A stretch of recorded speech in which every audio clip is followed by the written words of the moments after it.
Hi అండి, అందరికీ నాకు వండటం వచ్చండి ఛానల్కి స్వాగతం. ఈ వీడియోలో ఎగ్ బుజ్జి గ్రేవీ ఎలా చేసుకోవాలో చెప్పబోతున్నానండి. నార్మల్గా మనము ఎగ్ని లైట్గా బుజ్జిలాగా చేసుకుని తినేస్తాం, లేదా సపరేట్గా టొమాటో కర్రీ లాగా చేసుకుని తింటాం కదా. ఈ విధంగా రెండింటి కాంబినేషన్తో చేసిన ఎగ్ బుజ్జి గ్రేవీ ట్రై చేయండి. చాలా చాలా బాగుంటుందండి. రైస్తో పాటు తినడానికైనా లేదా చపాతీ లాంటి వాటిలో కూడా చాలా టేస్టీగా ఉంటుంది. చేసుకోవడం కూడా ఎంతో సింపుల్ అండి. దీన్ని ప్రిపేర్ చేసుకోవడానికి ఫస్ట్ అయితే మనం ప్యాన్లోకి 1.5 టేబుల్ స్పూన్ల ఆయిల్ తీసుకోవాలి. ఆయిల్ కాస్త లైట్గా వేడయ్యే టైంలోనే ఇందులోకి 6 ఎగ్లని యాడ్ చేసేసుకోండి. నేను ఇక్కడ గుడ్లు అయితే 6 తీసుకున్నాను. మీరు ఎన్నైతే చేసుకోవాలనుకుంటారో అన్ని యాడ్ చేసేసుకోండి.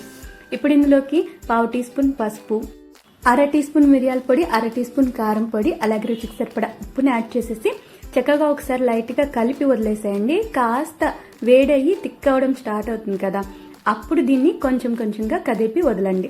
ఈ విధంగా కాస్త గుడ్డు గట్టిపడడం స్టార్ట్ అయిన తర్వాత ఇందులోకి కొత్తిమీర తరుగు వేసేసి బాగా కలుపుకుంటూ చక్కగా బాగా ఫ్రై అవ్వనివ్వండి. ఈ విధంగా పొడి పొడిలాడుతూ మనకు చక్కగా ఎగ్ బుర్జీ అయితే రెడీ అయిపోవాలి. ఇప్పుడు దీన్ని ఒక ప్లేట్లోకి తీసేసుకుని ఇదే ప్యాన్లోకి 2 టేబుల్ స్పూన్ల ఆయిల్ని యాడ్ చేసుకోండి. ఈ ఆయిల్ వేడైన తర్వాత ఇందులోకి ఒక 1/2 టీ స్పూన్ సోంపు వేసేసుకోవాలి. సోంపు చిటపటలాడే టైంలోనే ఒక పచ్చిమిర్చిని చిన్న చిన్న ముక్కలుగా కట్ చేసి వేసుకోవాలి. అలాగే 2 కంప్లీట్ వెల్లుల్లిపాయ గడ్డ పాయల్ని పొట్టు తీసి యాడ్ చేసేసుకోండి. అలాగే ఒక 1/2 టేబుల్ స్పూన్ వరకు ఫ్రెష్గా దంచిన అల్లం వెల్లుల్లి పేస్ట్, ఒక రెమ్మ కరివేపాకు యాడ్ చేసి ఇప్పుడు ఇవన్నీ కూడా పచ్చివాసన పోయి బాగా వేగాలండి. అంతవరకు తప్పకుండా దీన్ని ఫ్రై చేసేసుకోండి.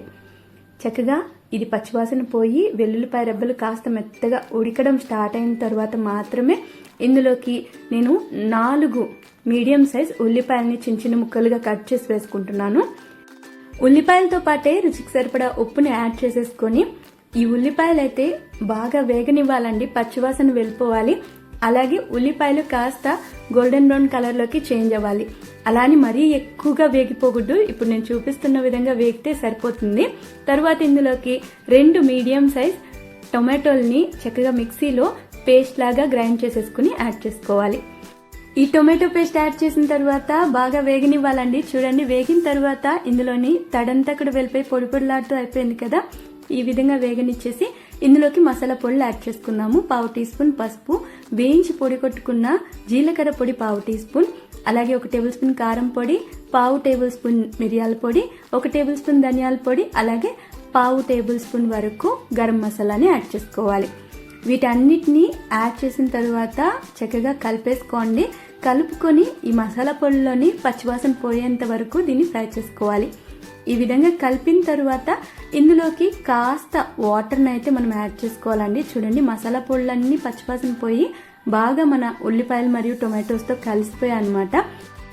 ఈ విధంగా ఉడికిన తర్వాత మాత్రమే ఇందులోకి ఒక చిన్న టీ గ్లాస్ అంతా వాటర్ని యాడ్ చేసుకొని బాగా కలుపుకుంటూ మరి కాసేపు ఈ గ్రేవీలో మనం యాడ్ చేసిన ఆయిల్ అనేది సపరేట్ అయి వచ్చేంత వరకు చక్కగా కలుపుకుంటూ ఉడికించుకోవాలి.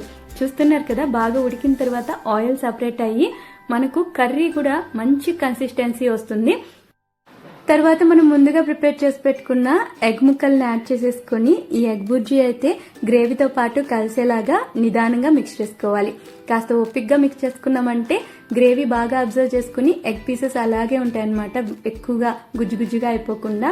ఇప్పుడు ఫైనల్గా ఇందులోకి కొత్తిమీర వేసేసి మొత్తం అంతా ఫైనల్గా లో ఫ్లేమ్లో పెట్టి ఒక్కసారి కలిపేసుకోండి, సరిపోతుంది. ఎంతో టేస్టీగా మన ఎగ్ బుర్జీ గ్రేవీ అయితే రెడీ అయిపోయిందండి. చాలా చాలా బాగుంటుందండి. వేడివేడి రైస్తో పాటైనా లేదా చపాతీ వాటిలో కూడా సూపర్గా ఉంటుంది. సింపుల్గా ఉంటుందండి రెసిపీ. ట్రై చేసి చూడండి. నచ్చినట్టయితే లైక్, షేర్ ఇంకా కామెంట్ చేసేయండి.